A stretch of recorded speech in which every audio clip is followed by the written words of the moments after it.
ప్రకృతి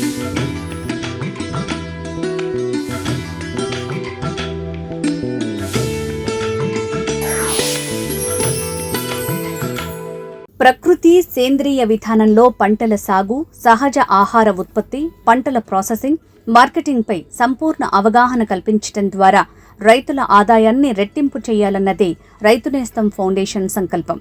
ఇందులో భాగంగా అన్ని అంశాలపై సమగ్ర వివరాలు తెలిపేందుకు 3 రోజుల శిక్షణా కార్యక్రమాలు నిర్వహిస్తోంది. ఇందులో భాగంగా రైతు నేస్తం ఫౌండేషన్ ఆధ్వర్యంలో నాబార్డు సహకారంతో 2026 జూలై 25 నుంచి 27 తేదీ వరకు 3 రోజుల పాటు రైతు శిక్షణా కార్యక్రమాలు ఫలవంతంగా సాగాయి. గుంటూరు జిల్లా వట్టిచెరుకూరు మండలం కొర్నెపాడులోని రైతు నేస్తం ఫౌండేషన్ వ్యవసాయ శిక్షణా కేంద్రంలో జరిగిన ఈ కార్యక్రమం ద్వారా అనేక మంది రైతులను సేద్య నిపుణులుగా మార్చారు. ఈ 3 రోజుల శిక్షణా కార్యక్రమాల్లో వ్యవసాయ అనుబంధ రంగాలకు సంబంధించిన అనేక అంశాలపై నిపుణులు అవగాహన కల్పించారు. వివిధ రకాల పంటల సాగు, ప్రకృతి సేంద్రియ విధానాలు, పంటల ప్రాసెసింగ్, అనుబంధ రంగాల్లో ఉపాధి అవకాశాలు, యంత్ర పరికరాలు వినియోగంపై సమగ్ర వివరాలను రైతులు తెలుసుకున్నారు. జూలై 25న మొదటి రోజు గోపూజతో కార్యక్రమాలను ప్రారంభించారు. సేంద్రియ సాగులో ఆవుల ప్రాముఖ్యతపై Raithu Nestham foundation chairman doctor Yadlapalli Venkateswararao అవగాహన కల్పించారు. 1960 కంటే ముందైతే మన దేశంలో మన జనాభా కంటే పశువులు ఎక్కువ ఉండేవి. ఆ పశువుల పేడ మూతంతో మనం వ్యవసాయం చేసేవాళ్ళు. ఆ పెండ పోగా దాని సంవత్సరం తర్వాత మాగిన తర్వాత దాన్ని మనం ఎరువుగా ఉపయోగించి పంటలు పండించేవాళ్ళు. అప్పుడున్న పరిస్థితులను బట్టి మన పంటలు దిగుబడులు వచ్చాయి. దాని తగ్గట్టుగా అవసరాలు తీరాయి. సేంద్రియ వ్యవసాయంలో దేశీయ ఆవుల ప్రాముఖ్యత గురించి పశు వైద్యులు డాక్టర్ జి రాంబాబు వివరించారు.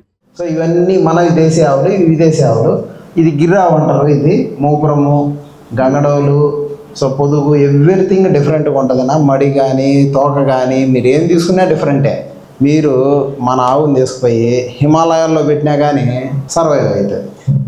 గొర్రెలు, మేకల పెంపకం మరియు సమగ్ర వ్యవసాయంలో జీవాల పాత్ర గురించి తెలియజేశారు. ఇది ముజఫర్ నగరి అంటారన్నా. ఇది బ్రీడ్ వచ్చేసి బన్నూరు షీప్ అంటారు, కర్ణాటకలో దొరుకుతుంది. దీని మాంసం చాలా టేస్ట్ ఉంటుంది, చాలా టేస్ట్గా ఉంటుంది. పుట్టిది అనమాట బ్రీడ్. ఇది మీకు బన్నూరు అంటారు షీప్ పేరు. మనము పాలకి ఇక్కడ ఉపయోగించే బ్రీడ్స్ ఈ రెండున్నా, జమునా ప్యారీ, తెలిచెర్రి. మీకు కర్ణాటక పక్క పోతే ఇవి ఎక్కువగా వస్తాయి. మీరు హైదరాబాద్ అందుపోతే జమునా ప్యారీ ఎక్కువగా వస్తుంది. ఈ రెండు వాటిను పాలకు ఉపయోగిస్తారు ఎక్కువగా. నేలలు, రకాలు, నేలల్లో సేంద్రియ కర్బనం పెంపుపై వ్యవసాయ శాఖ విశ్రాంత additional director doctor K Ramachandram సమగ్ర వివరాలు తెలియజేశారు. ఎర్ర నేలలు ఉన్నాయి. రెండవది నల్ల నేలలు, అల్యూవియల్ సాయిల్స్ అంటారు. ఇది కాక లాటరైట్ నేలలు, దెన్ ఇసుక నేలలు. ఇది కోస్టల్ రీజియన్ మొత్తం. ఈ కోస్టల్ పక్కకు 10 కిలోమీటర్ల వరకు ఇసుక నేలలు ఉంటాయి. ప్రత్యక్ష పద్ధతిలో భూసార పరీక్షల నిర్వహణను వివరించారు.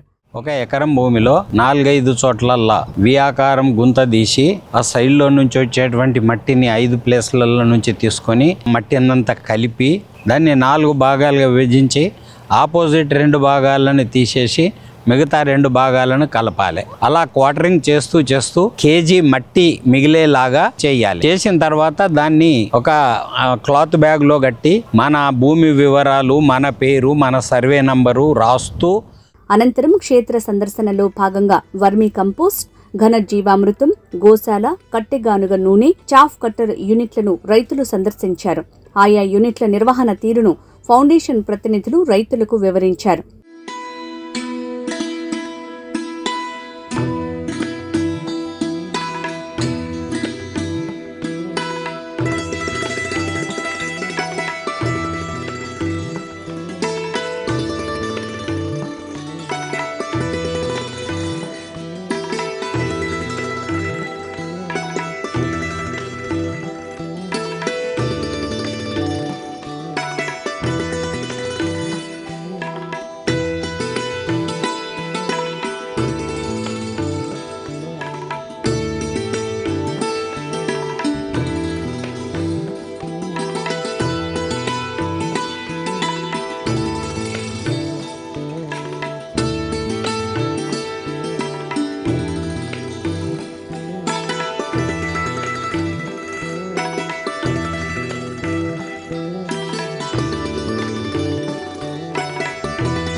కార్యక్రమంలో రెండో రోజు జూలై 26న పలువురు వ్యవసాయ నిపుణులు పాల్గొని వివిధ అంశాలపై రైతులకు అవగాహన కల్పించారు. చిరుధాన్యాల సాగు మరియు చిరుధాన్యాల ఆహారంపై ఎడ్లపల్లి వెంకటేశ్వరరావు అవగాహన కల్పించారు.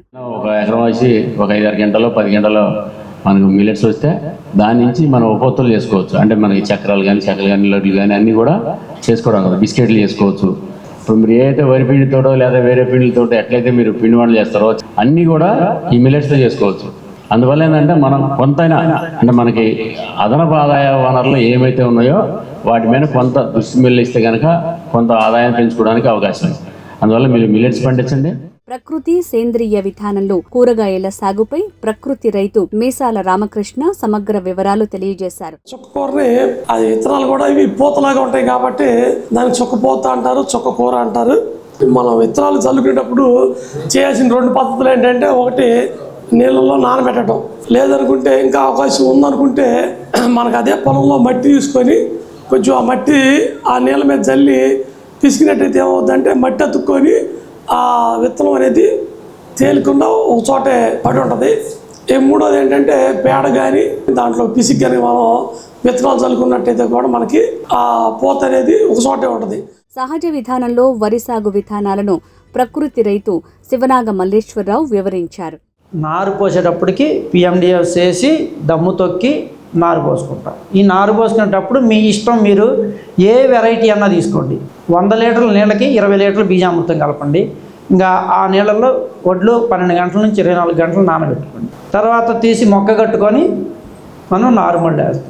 నారుమల్లో ఈజీగా మనకి తొందరగా నారు పెరగాలన్నా, తెగుళ్ళు రాకుండా ఉండాలన్నా ముందుగా తయారు చేసుకొని పెట్టుకోవాలి. కషాయాలన్నీ, నిల్వ ఉండే కషాయాలన్నీ కూడా ఆ వరి పంట 4 నెలలు అయిపోయేదాకా నిల్వ ఉండే కషాయాలు చాలా ఉన్నాయి. ఇప్పుడు అన్ని కషాయాలు నిల్వ ఉండే పద్ధతిలో చేసుకోవచ్చు, రెడీమేడ్గా అప్పటికప్పుడు చేసుకోవచ్చు. సేంద్రియ సాగు చేసే రైతులు ఆర్గానిక్ సర్టిఫికేషన్ పొందే విధానాలను, తద్వారా కలిగే ప్రయోజనాలను ఎడ్లపల్లి వెంకటేశ్వరరావు వివరించారు. ఇప్పుడు ఏంటంటే ప్రకృతి వ్యవసాయం చేసేటప్పుడే ప్రతిదాన్ని మనం దుక్కి ఎప్పుడు వేసాము, దుక్కిలో ఘనజామృతం చల్లామా లేదా, ఎన్ని కిలోలు చల్లాము, లేదంటే దుక్కి తర్వాత బీజామృతంతో విత్తనం చూసి చేసామా లేదా, అది రికార్డ్ చేయాలి, ఫోటోలు తీసి పెట్టుకోవాలి. అట్లయితే మొక్క పెరిగే దశల్లో మనం ఏమేమి నిమాసనం స్ప్రే చేస్తున్నాము, ఎప్పుడు చేస్తున్నాము అవన్నీ నోట్ చేసి పెట్టుకోవాలి. ఇవన్నీ ఏంటంటే మనకు పంట అయ్యేలోపు వచ్చిన రికార్డు తయారు చేయాలి. ఎందుకంటే మనకి ఆర్గానిక్ సర్టిఫికేషన్ ఇచ్చేది ఎప్పుడంటే ఇట్లా రికార్డ్ చేస్తేనే వాళ్ళు వచ్చి ఇతను చేస్తున్నాడు అనే విషయాన్ని ఫోటోల ద్వారా తెలియపరిస్తే వాడు సర్టిఫికేట్ ఇస్తాడు. తేనెటీగల పెంపకం, తేనె ఉత్పత్తి, మార్కెటింగ్ గురించి పూర్తి సమాచారాన్ని తేనెటీగల పెంపకందారు చలపతిరావు తెలియజేశారు. ఉపాధి యూనిట్గా మరియు వ్యవసాయానికి అనుబంధంగా తేనెటీగలు పెంచే విధానాలను వివరించారు. రాణీగ అనేది ఒక బాక్స్కి ఒకటి మాత్రమే ఉండిద్ది. ఈ కూలీ ఈగలు వచ్చేసరికి 45,000 నుంచి 50,000 ఈగలు, సుమారు 40,000 నుంచి 50,000 ఈగలు ఆడ ఈగలు ఉంటాయి. ఇవి 100ల్లో ఉంటాయి. ఇది వచ్చేసరికి రాణీగ ఒకటే ఉంటుంది. అది ఒక తేనెటీగల కాలనీ, ఒక తేనెటీగల పరిణితి చెందినటువంటి బాక్స్ అన్నమాట. అప్పుడు మనం ఇన్ని 40 నుంచి 50,000 ఈగలు ఉన్నాయి కాబట్టే ఒక హెక్టార్కి ఒక 2 తేనెటీగల బాక్సులు పెట్టుకుంటే సరిపోతుంది. అనంతరం క్షేత్ర సందర్శనలో భాగంగా కారం, టమాటో సాస్, బిస్కెట్ల తయారీ, పుట్టగొడుగులు, సిరిధాన్యాల ప్రాసెసింగ్ యూనిట్లను రైతులు ప్రత్యక్షంగా వీక్షించారు. వేరుశెనగ విత్తనాలు వేరు చేసే యంత్రం, flour mills, mini rice mill, యంత్ర పరికరాలు, packing machine, oil filter machine, snacks తయారీ యంత్రాలు తదితర ఆధునిక మెషిన్లు, వాటి పనితీరును నేరుగా చూసి వివరాలు అడిగి తెలుసుకున్నారు.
జూలై 27న 3వ రోజు సేంద్రియ ఉత్పత్తుల మార్కెటింగ్పై యడ్లపల్లి వెంకటేశ్వరరావు అవగాహన కల్పించారు. వ్యవసాయ ఉత్పత్తులకు విలువ జోడించి సొంతంగా మార్కెటింగ్ చేసుకోవటం ద్వారా లాభాలు పొందే పద్ధతులను వివరించారు. తక్కువ భూమిలో ఎక్కువ పంటలు సాగు చేస్తూ నిరంతరం ఆదాయం పొందే సేద్య విధానమైన బహుళ అంచెల సాగుపై ప్రాకృతిక రైతు ఏడుకొండలు సమగ్ర అవగాహన కల్పించారు. ప్రకృతి సేద్య విధానాలు పాటించటం ద్వారా వ్యవసాయ క్షేత్రాల్లో జీవ వైవిధ్యాన్ని పెంపొందించే చర్యలను తెలియజేశారు. తద్వారా వ్యవసాయ నేలలను ఫలవంతంగా మార్చుకునే విధానాలను వివరించారు.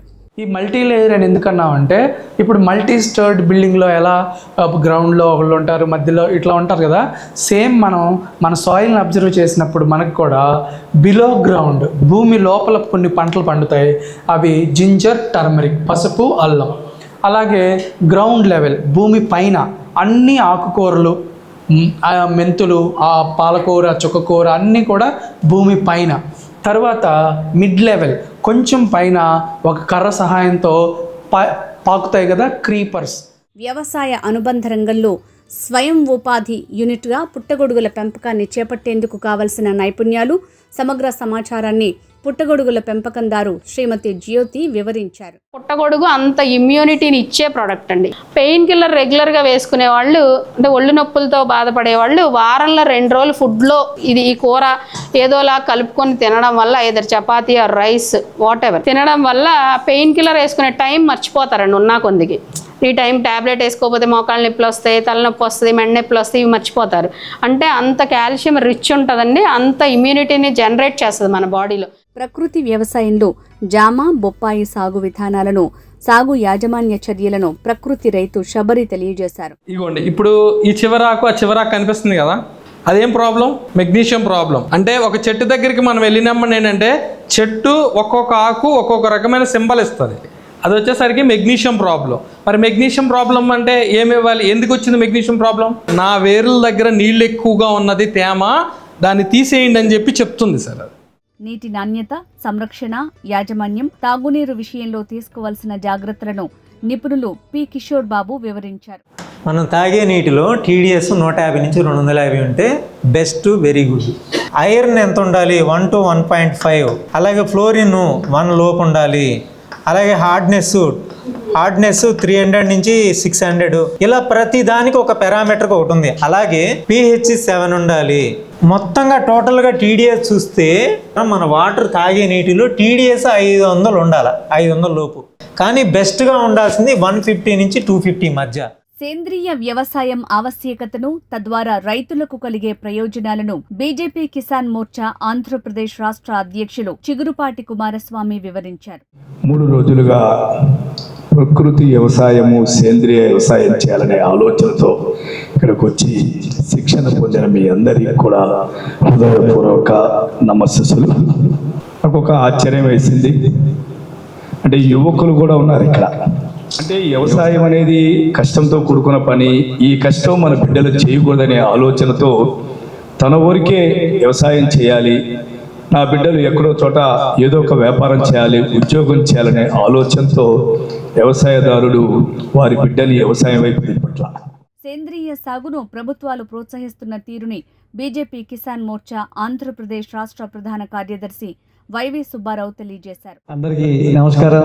ముఖ్యంగా ఇంత పెద్ద కార్యక్రమాన్ని ఏర్పాటు చేసినటువంటి రైతు నేస్తం వెంకటేశ్వరరావు గారికి, రాబో తరాలకి మంచి ఆహారాన్ని అందించాలి అనే కాన్సెప్ట్తో మీరు అందరూ ఇక్కడికి వచ్చారు.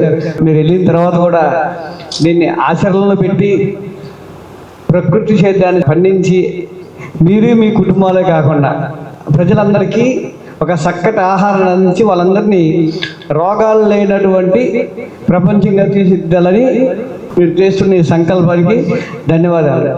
కేవలం క్లాస్ రూమ్కే పరిమితం కాకుండా క్షేత్రస్థాయి పరిశీలనతో పంటల సాగు, యాజమాన్య విధానాలు, సేద్యంలో డ్రోన్ల వినియోగం, ఆధునిక వ్యవసాయ యంత్ర పరికరాలు, పంటల ప్రాసెసింగ్తో విలువ జోడించే పద్ధతులపై సమగ్ర అవగాహన కల్పించేలా 3 రోజుల శిక్షణా కార్యక్రమాలు జరిగాయి.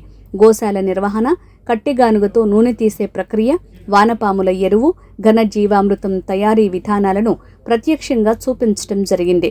తేనెటీగల పెంపకం, పుట్టగొడుగుల పెంపకం, చిరుధాన్యాల బిస్కెట్లు, చిరుధాన్యాల వంటకాల తయారీ యూనిట్లను చూపించి నిర్వహణ మెళకువలు తెలియజేశారు.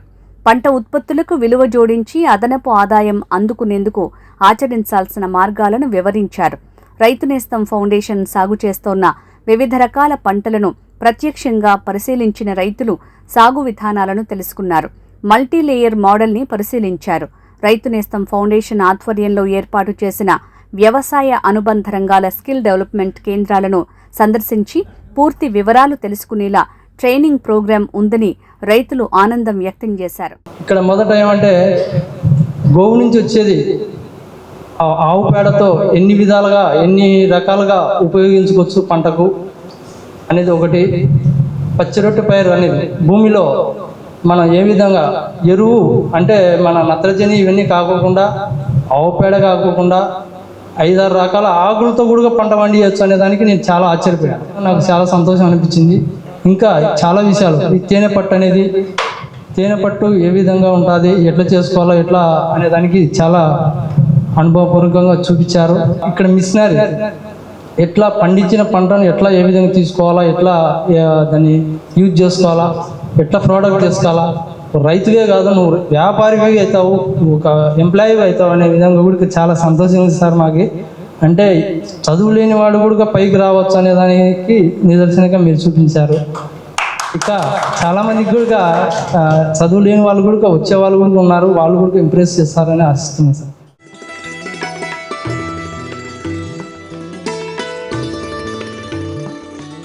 నా పేరు వెంకటాచలం, చిత్తూరు జిల్లా. నాకైతే నిజంగా చాలా చాలా సంతోషంగా ఉంది.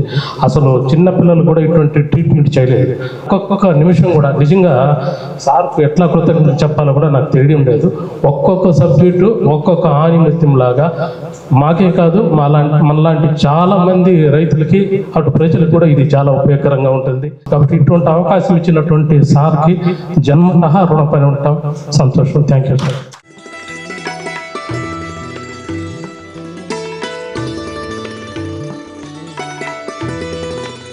ఈ 3 days ప్రోగ్రామ్ వల్ల నేను నేర్చుకున్నది చాలా ఉందండి. ఈ రోజు వరకు మేము కెమికల్ ఫార్మింగ్ చేసాం. ఆర్గానిక్ ఫార్మింగ్ అంటే నాకు తెలియదు. ఇక్కడికి వచ్చిన ఇంట్రెస్ట్ అనేది కలిగింది. మేము మాది ఏంటంటే మెయిన్ మ్యాంగో అండ్ ఒరే అండి. ఈ రెండు కూడా శుభ్రంగా అప్పుడు కాయలు కోసుకొస్తే మినిమం 1 week ఉండేవి, ఇంటికి కోసుకొస్తాయి. ఇప్పుడు 2 daysలోనే డ్యామేజ్ అయిపోతాయి. ఏ కస్టమర్ అయినా సరే మన కొంటాకు వస్తే ఇది ఆర్గానిక్ ఫార్మింగా కెమికల్ ఫార్మింగ్ అని 100% అడుగుతారు. వల్ల మన ఆర్గానిక్ ఫార్మింగ్ కూడా చాలా ఉపయోగాలు ఉన్నాయి. చాలా మంది చెప్పి ఇప్పుడు వరకు నాకు చాలా యూజ్ఫుల్ అనిపిస్తుంది.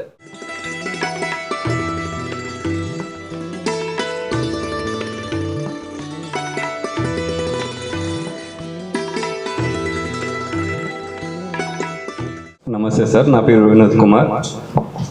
యూట్యూబ్ ఛానల్లో సార్ వాళ్ళ వీడియో చూసి ఇక్కడికి వస్తేనే మొదట అడిగేసానికి మంచి అవకాశం అనేసి అనిపించి వచ్చానండి. చాలా సంతోషంగా ఉంది. ఇక్కడ వాతావరణం కానీ, సార్ వాళ్ళు చెప్పించిన విధానం కానీ, రసాయనాలన్నీ పక్కన పెట్టేసి మనము ప్రకృతి విధంగా వ్యవసాయం ఏ విధంగా చేయాలనేసి దాదాపుగా అంటే చేసేదైతే మాత్రం ఖచ్చితంగా ప్రకృతి వ్యవసాయం చేస్తాము.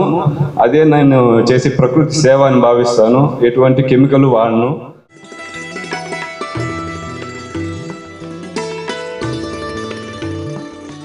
నా పేరు రామరెడ్డి, మాది మార్కాపురము. నాకు అసలు ఏంది లేకుంటే ఇక్కడికి ఎన్నో విషయాలు, అసలు కషాయాలు అంటే ఏంది, అసలు వాటి ఉపయోగాలు ఏంది, అసలు న్యూట్రియన్స్ మనం ఎలా అందియచ్చు, మైక్రో న్యూట్రియన్స్ ఎలా అందియచ్చు, ఎన్నో విషయాలు. అసలు రేపు మన తరాలకు ఏం చెప్పాలి, మనం ఏమి ఇస్తాం, మంచి భూమి ఇస్తాము, ఎలా ఇస్తాం భూమి, దాంట్లో ఇలా పచ్చిరొట్టెలు, కర్బనాలు ఇవన్నీ ఇప్పుడు మనం నేర్చుకొని దీన్ని అవలంబించాలి. మనం ఖచ్చితంగా ఏదో వీడికి వచ్చాము 3 రోజులు విన్నాము వెళ్ళిపోయినట్టు కాకుండా దీన్ని ఆచరించాలి. ఆచరించి మనతో పాటు అందరికీ నేర్పించాలి. ఇది శిక్షణ కార్యక్రమంలో పాల్గొన్న రైతులకు సర్టిఫికెట్లు అందజేశారు.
ఈ వీడియో మీకు నచ్చితే లైక్ చేయండి, ఇతరులకు షేర్ చేయండి. వీడియోపై మీ అభిప్రాయాన్ని కామెంట్ రూపంలో తెలపండి. మరిన్ని వ్యవసాయ వీడియోల కోసం రైతు నేస్తం యూట్యూబ్ ఛానల్ ని సబ్స్క్రైబ్ చేయండి. పక్కనే ఉన్న గంట సింబల్ నొక్కి నోటిఫికేషన్స్ ద్వారా తాజా వీడియోల సమాచారం పొందండి.